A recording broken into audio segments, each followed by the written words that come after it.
Marcus Aurelius was the last of the 5 good emperors of Rome. His reign, 161 to 180 CE, marked the end of a period of internal tranquility and good government. After his death, the empire quickly descended into civil war. He has symbolized the golden age of the Roman Empire for many generations in the West. The object of life is not to be on the side of the majority, but to escape finding oneself in the ranks of the insane. Very little is needed to make a happy life. It is all within yourself, in your way of thinking. When you arise in the morning, think of what a precious privilege it is to be alive, to breathe, to think, to enjoy, to love. Never let the future disturb you. You will meet it, if you have to, with the same weapons of reason which today arm you against the present. Nothing has such power to broaden the mind as the ability to investigate systematically and truly all that comes under thy observation in life. If you are distressed by anything external, the pain is not due to the thing itself, but to your estimate of it, and this you have the power to revoke at any moment. When you arise in the morning, think of what a privilege it is to be alive, to think, to enjoy, to love. Accept the things to which fate binds you, and love the people with whom fate brings you together, but do so with all your heart. Never let the future disturb you.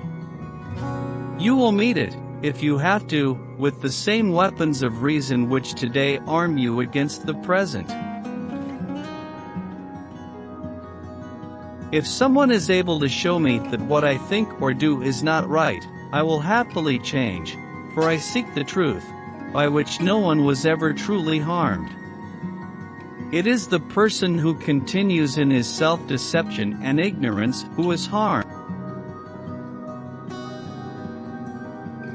Whenever you are about to find fault with someone, ask yourself the following question: what fault of mine most nearly resembles the one I am about to criticize? I have often wondered how it is that every man loves himself more than all the rest of men, but yet sets less value on his own opinion of himself than on the opinion of others. The object of life is not to be on the side of the majority, but to escape finding oneself in the ranks of the insane.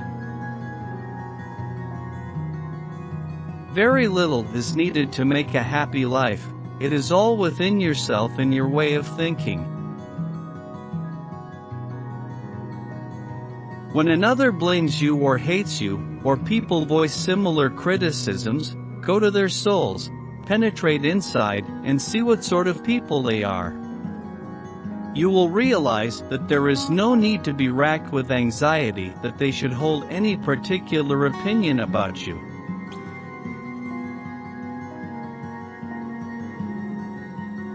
The first rule is to keep an untroubled spirit. The second is to look things in the face and know them for what they are.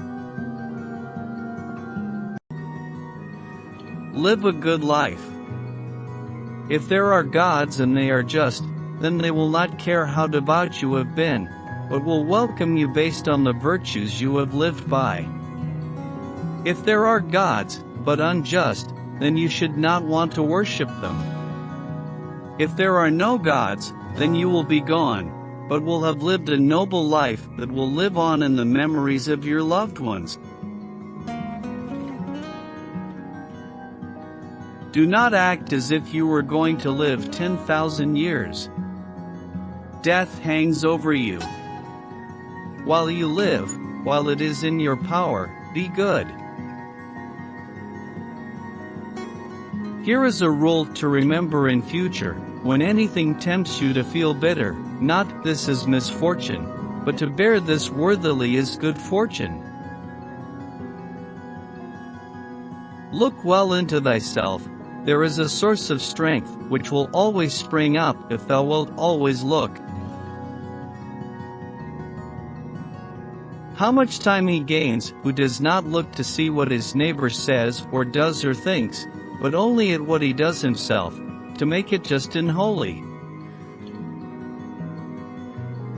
Begin each day by telling yourself, "Today I shall be meeting with interference, ingratitude, insolence, disloyalty, ill will, and selfishness, all of them due to the offender's ignorance of what is good or evil."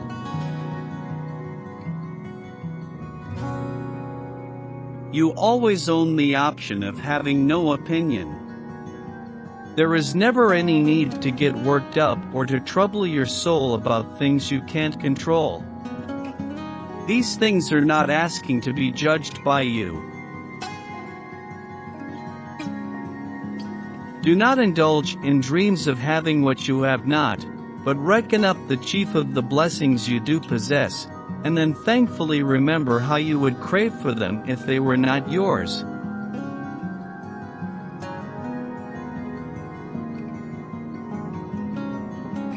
Your days are numbered. Use them to throw open the windows of your soul to the sun.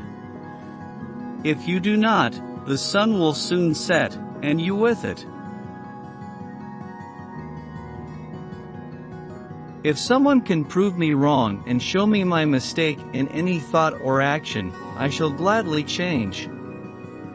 I seek the truth, which never harmed anyone. The harm is to persist in one's own self-deception and ignorance.